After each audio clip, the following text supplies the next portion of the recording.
So for people who went with us who didn't know, on Friday we had a show kind of based around something that happened to an academic who's a friend of the show when she went on the Plunket. And in my opinion, it sounds like in Chewy's opinion, if you heard us from the start of the show, got an absolute bullshit response by the host, Sean Plunket.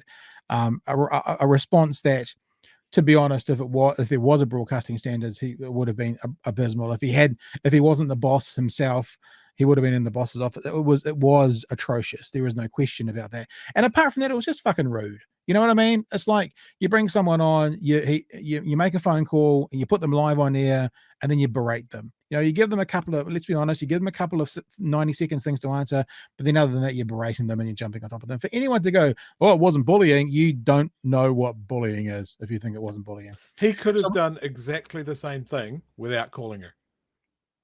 Yeah, probably she was right. almost a passive part of that rant. Probably right. Is that so he just wanted to rant at her. So we've had fun over the weekend because some people, many people, Sean Plunket being one of them, has this, I don't know why, has decided to engage. It's almost like one of the things he's been doing, and he's been doing it this evening, is telling everyone how little and small and unimportant we are, yet at the same time engaging a great deal with it. It's almost like, you know, he talk about comedians not punching down. It's like, we're not worth Sean Plunket's time. I mean, you know, that'll be clipped and used in his show probably tomorrow, although he avoided us in his show this morning. He wouldn't talk about us. And I did wonder if that's because if he directed people to us, then maybe they'd see the very well set out and well organized opinion we did on Friday night. So what happened on Friday afternoon, I put out a tweet that was coming up on the show, and Sean wanted to come on too. And I said, you know, I didn't want his mummy and daddy, his business mummy and daddy, being offended by some sweary words because his business partners have an insistence, a string attached, you might say, that there's no swearing on his free speech platform. And even that seemed to get Sean annoyed. Call your jets, Pat, and check your spelling. I'm happy to take part. My jets are perfect temperature, thanks, Sean. I see no purpose in having you on. I'm talking to an expert on leadership and how, and I'm enough of a blowhard that I don't need another one on, offering nothing to the conversation. Thanks for the offer, though. And this kind of started Friday at lunchtime, and honestly, they were still coming in while I was watching the rugby. It was amazing. There was just so many of them. So there's just a few. Like Snow Bunny put out a tweet saying that isn't it all about being about balanced free speech? So we should have Sean Plunket on. I haven't said this yet, but let me just say something to you so you're clear. Access does not equate to free speech. Mm-hmm. All right? If you're not on something, but no one's stopping you saying that something, that doesn't mean your free speech is being hindered necessarily, right? If you're not invited on a Twitter-based show, let's say, but you still have your own Twitter, then you're free to make whatever speech you want. A platform, pardon the pun, doesn't owe anybody anything, and a guest doesn't owe a platform anything. So not having someone on is not indicative of either free or not free speech. But anyway, we're being told by several people that not having Sean on means that we were basically anti-free speech. And my point was, and I've said this on the show before, that free speech is to the platform what Fair and Balanced is to Fox News, because the point being, Fox News says it and they're not. The platform says it and they're not. Again, same sort of line. Wouldn't it be fairer to have Sean on? Why would it be fair if I had Sean on? I'm not talking to Sean. I'm talking to an academic about her article and about her experience of being accosted by a rampant hypocritical broadcaster. So what's the point of having Sean Plunket on? In fact, we did have Sean Plunket on in recording. And just in case anyone missed it, free speech is to the platform like Fair and Balance is to Fox News. I always love that slogan.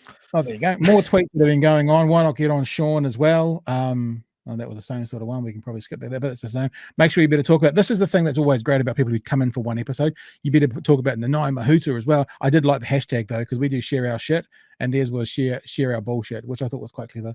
The thing that people don't, it works. Yeah, I like it though.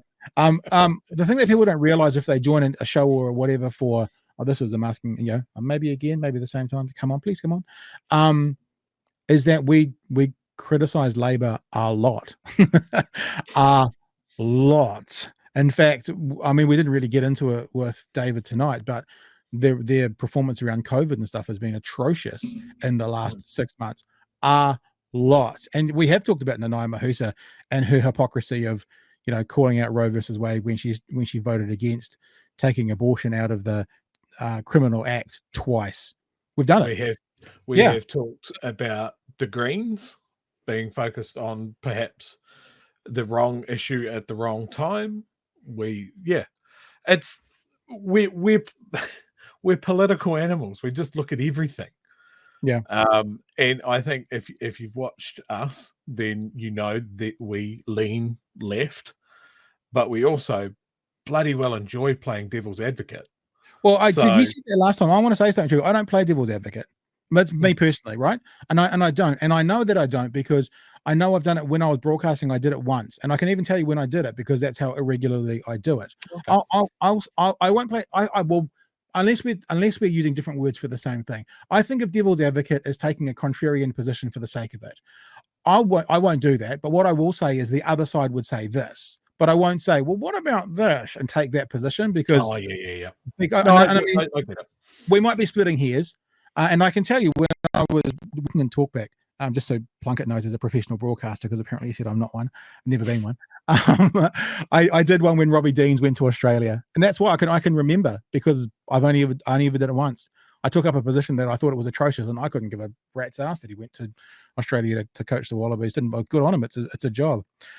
Here was a point that we made over the weekend. As an aside, as Chris Luxon was the focus of the interview on the platform, I wonder if Mr. Luxon would be prepared to share how he would respond if a contrarian broadcaster, and just by that I mean someone with the opposing view, Plunkett has the opposing view to what Suze wrote, phoned Luxon live on air and began to berate him. I'm sure he wouldn't think that was okay, in my opinion. I could be wrong on that. And then another gentleman, I don't know who this is, came up, and this is where it started to turn a bit pear-shaped. Talked about bad blood between me and Sean Plunkett, which there's not. I don't actually know Sean, don't care about Sean in any significant way, don't wish him any harm, but he was a douchebag and deserved to be called out. His actions, in my opinion, required someone going, hey, actually that's actually patronizing. They didn't require it. I just chose to do it. I chose to go, this was douchebaggery at its finest. And actually, now that you've dragged me into this conversation by doing this to this basically innocent person, innocent as in wasn't a part of it, I'm going to actually point out some other things that have been on my mind about the platform and about yourself. Because for people who don't know, at the end of May, I spent an hour with Sean Plunkett doing a podcast where he talked about all sorts of things openly and honestly, which I didn't think painted him in a particularly good light. But the thing is, part of I don't want to say yay me, but part of my skill set, and I've always been able to do this, is talking to people with the opposing view to me, having a amicable conversation, but still being able to point out where I think their arguments are utterly ludicrous. Yep. And if you look at my podcasts, which is not this, which is something else I do, they're all through it. I've spoken to guys like Dave Rubin in America, who's the far right guy. I've spoken to 3 or 4 weeks ago, actually on this show, I spoke to a right wing Trumpist. I spoke to the girls who did the song, Vote Trump. I do it all the time. Like, I speak to people of the opposing view all the time, and they never, ever, ever, ever, ever go away thinking that that's been a terrible time, because adults can do this. Bully boys can't. They have to shout and scream and be all self-aggrandizing and important. Adults don't do that. Dickheads do, in my opinion. So anyway, there was this conversation. I did say I've got nothing against him, but it was, I said it here, just thinking his bully tactics in this instance, and they needed to be called out. And then, Sean goes to some of his tried and true. It's like listening to Trump talking about build that wall. Pat clearly has a woke bee in his bonnet. Fair enough. And then he talked about how small we are. And so I said, and hang on, and there it is. The last bastion of someone with no argument. I'm bigger, so I'm better. I guess that means that all the mainstream media outlets are better than you guys, or if we grow bigger, then our arguments are all of a sudden better. Such an idiotic position. And his response to that, not playing the game, Pat, you're muted. I'm taking my toys and going home. But the thing about that was, I wasn't even going at him. It was like, this was a conversation between 3 people. There was 2 comments, and he chucked his toys and he ran away. So of course we had to talk about that. If you don't start none, there won't be none. So my response. Also, my other point here is this old fucking uncle throwing around the word woke. What possible thing did woke bring Just like you have a bee in your bonnet, or you have a woke bee in your bonnet. How has that changed the term? You just want to say woke That's a very good point. because your dudes like it when you say woke. That's Oh, it. well, I like what Carl says. We're talking about access isn't freedom of speech. He says freedom of reach isn't freedom of speech. I Oh, quite that's like very that, good. Carl. I I have to haven't use come across that. That's good. I might have to get you to keep an eye on some of the chats as well, Chewy, because I'm looking at my screen over here, which is the where the Twitter stuff is, and they're over there. So I'll leave that to you. I've got a few up in the start area, but we'll that. So anyway, so after I got muted, the bastion of free speech once again stops hearing opinions that aren't agreeable in his worldview. Be interested to hear from those Sean Plunkett fans who accused me of being anti-free speech, as we showed, as he wasn't on last night's episode. Will you apply the same standards to Sean? So if I'm anti-free speech because he's not able to participate, Sean has just muted me and stopped me from participating in the conversation. Does that mean all I'm asking for is the same standard. Nothing more, nothing less, just the same. And then there was some more comment. Look, there's lots of stuff that have been like you told me that I need medical professional help, and I told him it was weird. It was adorable. Yeah. No, the best thing was when he asked someone to come and check on me. And I asked them to bring pizza. I said, yeah, bring pizza. So he told me I've got desperately shit takes. And I said, careful, business mummy and daddy won't approve of those sweary words. Or you trying to be big and tough and let everyone know that you're a big boy and sometimes do use big boy words. #adorable. Some people react when you use that word. And that was very soon after that I got muted. And here's some examples. Oh, there's the and bring pizza. There was someone to check on me. He wanted someone to check on me. And I got muted. And I took a screenshot to make sure that people knew I got muted. So, yes, as perhaps expected, Sean Plunkett has blocked me. Interesting that he seems to get most triggered when I started calling him adorable. Maybe a wee tip for future interactions with misogynists who think they're the top of the food chain. They don't seem to like that. Yeah. Now, Pat, I do have to just make a point here. Yep.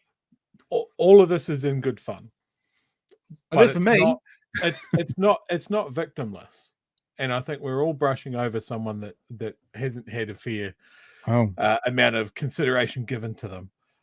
Whoever Sean has as his PA must, because that Sean's not doing this himself on his phone. Oh no, I think he is. Of course he is. Boomer thumbs. Yeah, he'll be dictating to a PA who's just sweating bullets, having to type out all his angry words, but then delete the sweary ones.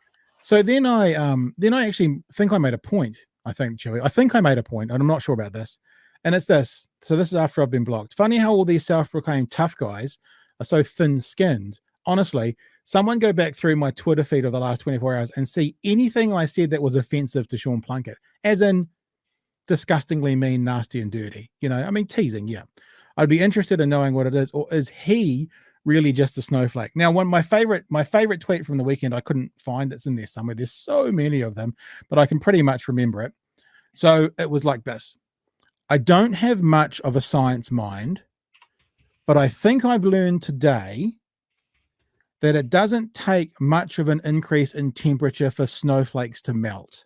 Like, that was my favorite tweet that I put out. I was quite proud of that one because you've seen how gentle and nondescript and silly it was that caused big tough free speech advocate to first try and block me. The other thing is he tried to mute me and couldn't figure it out, so then he blocked me, and then I wondered maybe he got a call from business mummy and daddy ordering him to stop talking to the sweary man. Maybe he was censored. We'll never know. It's his dark money, doesn't need to be explained to anybody. Now, people started questioning me about the word dark money, thinking maybe I was eliciting a crime. And I explained it. I explained it in a 4-part tweet, which I'm not going to do. To me, I was using that term for this reason, yeah? There's a lot of the dealings. We're not, and I'm okay for us not to know.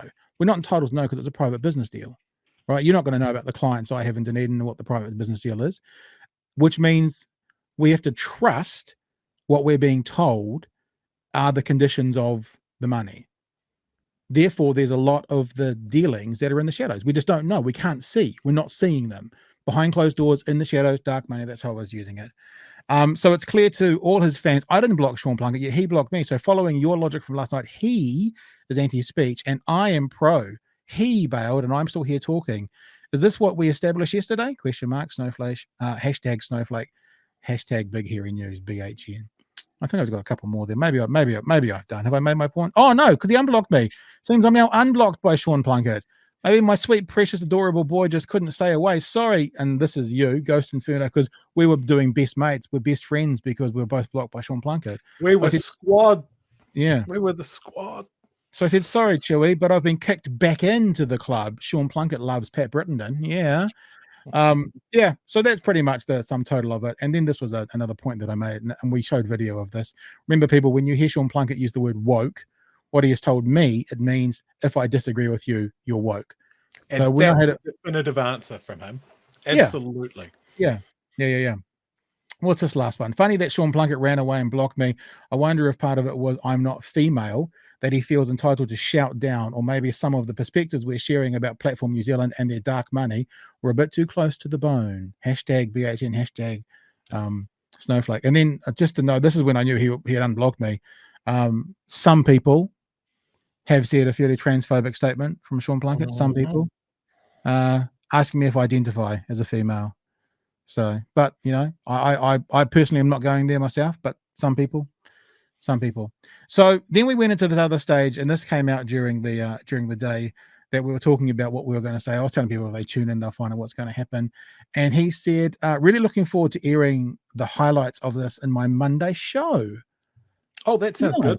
Yeah. So I said to him, happy to send you a link. Happy to send you a link.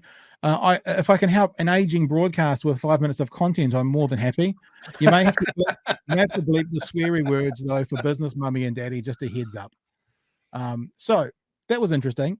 This is the end of our show on Friday night. This is what I said about the Monday thing. So this was before he sent that tweet out. I mean, I've already had messages from Sean Plunkett, him saying, I look forward to cutting it up on Monday and using it on my show. And I just responded to him, well, look, I'm always happy to help out an aging broadcast to get 5 minutes of Still content on the show. Still funny. So feel free. I'll even send you the link if you really want to. But I'm sure, as I think we've demonstrated clearly, Sean will spin a narrative on this, and he'll make it sound like what he wants to sound like. And then, actually, you know what? He'll either do that, and then his listeners will go, well, we told you, or he won't touch it.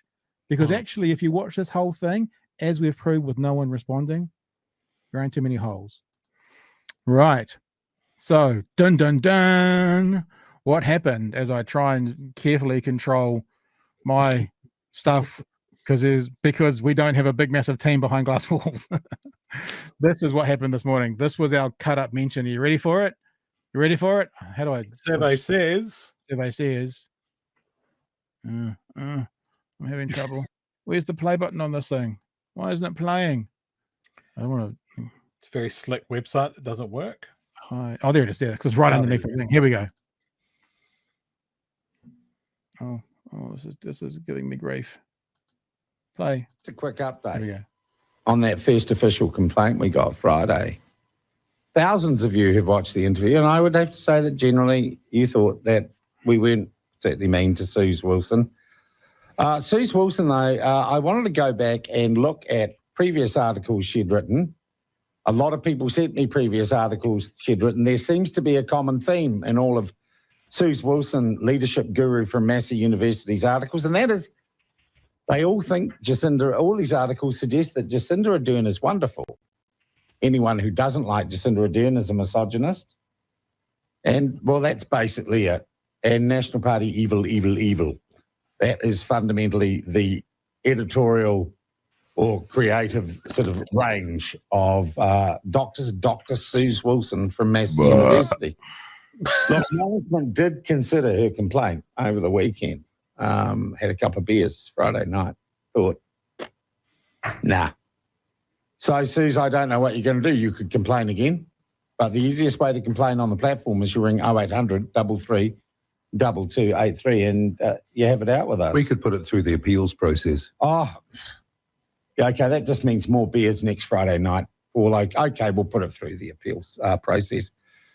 Few people lost their mind on Twitter. One podcaster who has about 8 followers interviewed Suze Wilson. I didn't get a chance to see it. I was watching. There are dozens of it. You missed that. You talked over it. He was watching paint dry. He said, "I thought it was fantastic how he was watching paint dry when he had so much what am I trying to do? He was watching paint dry when he had so much time between the paint drying to be tweeting the whole weekend. It was quite hilarious. So yeah, so he didn't plug us. He didn't plug us at all.